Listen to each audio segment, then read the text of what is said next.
consecuencia del pecado. Dios es amor, nada nos separa de su amor. ¿Tenemos que pasar por esta condición humana? Sí. ¿Por qué? Consecuencia del pecado. Pero Jesús, sin haber cometido pecado, sin tener que pasar por aquí, pasó para enseñar, para mostrarnos que este es el camino que lleva al Padre, que Él es el camino que lleva al Padre. Por tanto, en toda la palabra, de manera consistente y reiterativo, está constantemente clarito el camino que lleva a la destrucción y el camino que lleva a la salvación. El camino de la desobediencia, de la desconfianza de Dios, de la rebeldía, de la injusticia y del pecado que lleva a la destrucción, a la muerte. Pueden estar muertos en vida. La persona que se separa del camino de la vida, pues está en el camino de la destrucción, aunque todavía físicamente vive, pero está muerto, dice muchas veces la palabra de Dios. Está físicamente vivo, pero está muerto. Por eso se habla de pecado mortal, ¿sí? Por eso no puede comulgar, no puede haber comunión entre la luz y las tinieblas, entre la vida y la muerte. Está muerto hasta que Dios le dé la vida.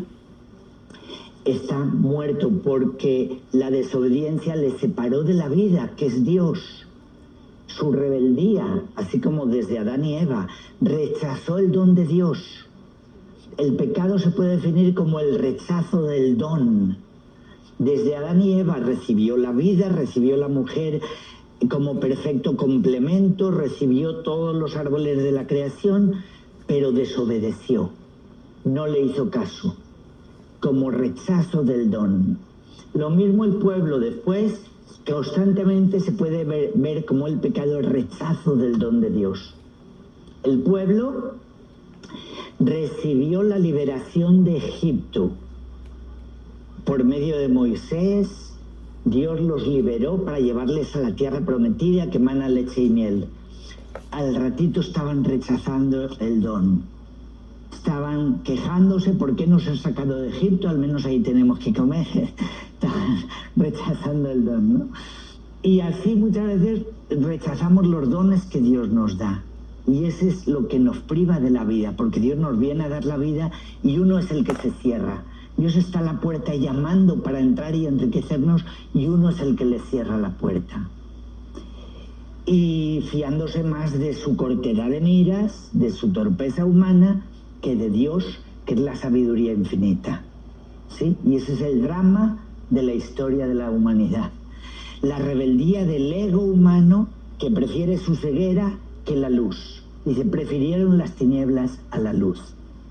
Entonces, el camino de la destrucción, que vemos que toman muchos lo que leíamos ahora en el Antiguo Testamento, que les llevó a la destrucción, como se pone de manifiesto ahí, por su desobediencia. Dios con amor nos da la palabra, nos da la sabiduría, nos muestra el camino de la vida, el de la justicia, el de la paz, el de los mandamientos, y el hombre lo rechaza y prefiere dejarse llevar por su ceguera o por el diablo, que son del mismo equipo. El ego, el mundo y el diablo son los que durante siglos los santos reconocieron como los enemigos del alma eterna, los enemigos de nuestra salvación. Mundo, demonio y carne. El mundo que prefiere las tinieblas a la luz, que le da la espalda a Dios. El demonio, que es el ángel caído, que se rebeló también contra Dios, y nuestra carne, que prefiere el pecado que el amor de Dios, que se va más con su torpeza, con su ceguera, que con la luz de Cristo. Y entonces, cuidado con dejarnos llevar por los enemigos de Dios, porque nos llevan a la destrucción. Y abrirnos al don de Dios. Tenemos la luz a nuestro alcance, tenemos el reino de Dios a nuestro alcance, la sabiduría divina aquí revelada, el camino de la vida. Qué torpes podemos ser los seres humanos para hacer oídos sordos a todo lo que Dios nos dice, para preferir una cisterna agrietada, dice Jeremías 2, un charco de agua sucia al manantial de agua viva que nos viene a dar Cristo. Por eso, en el Antiguo Testamento encontramos la destrucción, consecuencia del pecado, y la salvación para los que creen en él, como nos repite también constantemente la Escritura. Creo que también el Salmo decía: sondea mis entrañas y mi corazón, porque camino en tu verdad. No me trates como a los pecadores, ni me castigues como a los sanguinarios, que en sus manos llevan infamias y las tienen llenas de sobornos. Es decir, una vez más, el pecado sufre sus consecuencias. También en esta tierra tenemos un poquito de sentido de justicia, y al que hace el mal, pues a la cárcel. No, le tienes que castigar por una infracción seria, ¿no? Es un sentido natural de justicia.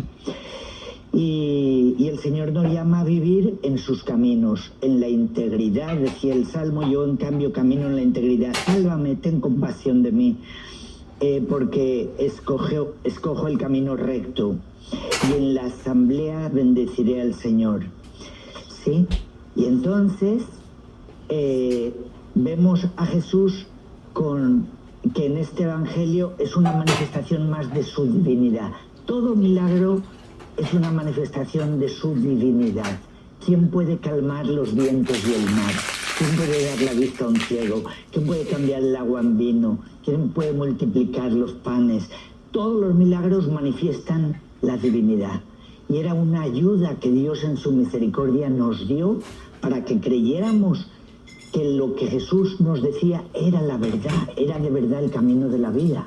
Con todos sus milagros manifiesta que Él es digno de toda nuestra confianza, que Él es capaz de dar la vida. También, obviamente, el milagro por excelencia de dar la vida a un muerto, ¿no? Como hizo con la revivificación, podríamos decir, de Lázaro o de la hija de la viuda, varias resurrecciones que Jesús hizo.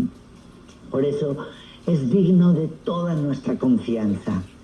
Digámosle que Él venga, que Él entre, porque Él es el que va a calmar nuestras tempestades. Él para eso vino, para ahorrarnos muchísimo sufrimiento que el hombre tiene por el pecado. Cuando el hombre se aparta del camino de la vida, va a sufrir mucho más. Si no, veamos la desesperación y el trauma de cuando muere un ser querido a una persona sin fe. No, pues se le cae el mundo, se le cierra el mundo, ya es por no creer en las palabras de Jesús. No tiene la esperanza de la vida eterna. Dios vino a ahorrarnos mucho sufrimiento, a darle sentido. No nos dijo: si me siguen todo va a ir sobre ruedas. No, a nadie le dijo que por seguirle ya no iba a tener hambre, ya no iba a tener enfermedad, ya no iba a tener que morir.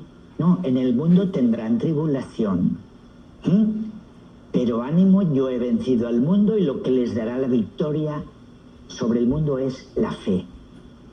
Pero tendremos tribulación. Nunca nos dijo: ya no vas a tener cruz. Por el contrario, el que quiera ser mi discípulo, que tome su cruz de cada día. Es decir, que acepte la cruz de cada día.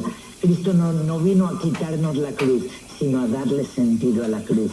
Este es el camino que lleva el Padre, ¿sí? Y Dios nos da algo mucho más grande que lo que le pedimos. Casi siempre le pedimos cosas para estos 2 días en la tierra, cosas del apuro inmediato, del momento, ¿no? Como los apóstoles muertos del miedo por la tempestad en la que estaban en ese momento. Y Jesús les reclama: hombres de poca fe, ¿por qué dudan? Es que el don de Dios va mucho más allá de las limosnitas que le pedimos para este mundo. Dios nos quiere dar la vida eterna, la salud y la salvación del alma. Le da vida a nuestra alma, la vida en abundancia. es la que vino a darnos Jesús. Y eso es mucho más importante que cualquier limosnita que le queramos pedir para este mundo, que es temporal, que de todas maneras se nos va a gastar y vamos a estar otra vez pidiendo otra limosnita. Todo el tiempo nos pasaríamos pidiéndole cositas al Señor como a cualquier genio de la lámpara, como muchos hacen, ¿no? Que se van con ídolos falsos, con sus supersticiones o con lo que sea. Y no es por ahí. El Señor nos da algo mucho más grandioso, que es su vida y paz y frutos del Espíritu, su amor, su alegría, su paz, la capacidad de aceptar las adversidades de este mundo con paz y con fe y con amor a Dios. Y eso hace que sea la cruz mucho más suave y ligera. Y eso es lo que Jesús sí nos promete. No puedo quitarte la cruz, pero si me dejas entrar en tu vida, te la haré más suave y ligera, porque yo la llevaré contigo. Tendrás esperanza. Por tanto, dejar entrar a Dios. Y hoy que se celebra aquí la independencia, me puse a mirar un poco de la Declaración de la Independencia, que en este 4 de julio, en el 1776, se firmó. Las 13 colonias que había, colonias británicas que estaban aquí, firmaron la independencia de Gran Bretaña. Dijeron no, por muchas razones, en una simple página está todo lo que escribieron. El John Jefferson, Jefferson se llama Thomas Jefferson, es el que la escribió, todos la firmaron, y me llamaba la atención cómo asumen todos la presencia de Dios, la providencia de Dios, el rol de Dios. Por eso le llaman una nación bajo Dios, bajo la protección de Dios. Dice, sostenemos, empezando la declaración de la independencia que firmaron, como evidentes las verdades de que los hombres son creados iguales, que son dotados por su creador de ciertos derechos inalienables, como entre ellos están la vida, la libertad y la búsqueda de la felicidad. Derechos inalienables que el Creador da a todos. Y después al final también dice, por lo tanto los representantes de Estados Unidos de América, convocados en Congreso General, apelando al Juez Supremo del mundo, por la rectitud de nuestras intenciones, en el nombre y por la autoridad del buen pueblo de estas colonias, solemnemente hacemos público y declaramos que estas colonias están unidas y estados somos libres e independientes. Y así hace varias veces alusión al Creador. En apoyo de esta declaración y con absoluta confianza en la protección de la Divina Providencia, empeñamos nuestra vida, nuestra hacienda y nuestro sagrado honor. Empeñamos nuestra vida y nuestro honor en este